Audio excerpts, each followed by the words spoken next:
شاگردان عزیز، السلام علیکم و رحمت الله و برکاته.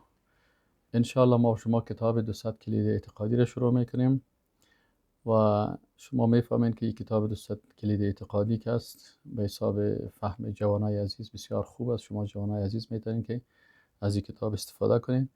طبعا بر کلتانی کتاب فرستادیم، کتاب باز کنین و ما شما بخیر امی 200 کلید اعتقادی را شروع میکنیم و شما میفهمین که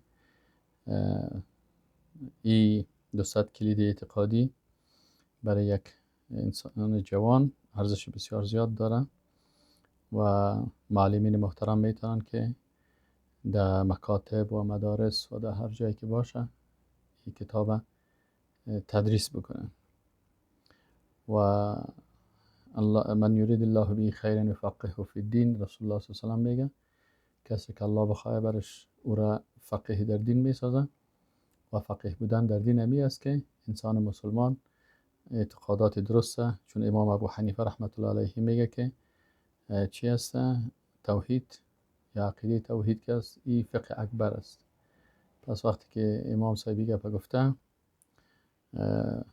ما و شما کوشش کنیم که این چیه 200 کلید 222 کلید اعتقادی را بخوانیم و از روی کتاب و همراهتان کتابچه و قلم هم باشه که جاهایی که بعضی جا تشریح میشه و هم چیز شوه او را هم شما پشتان یادداشت بگیرین.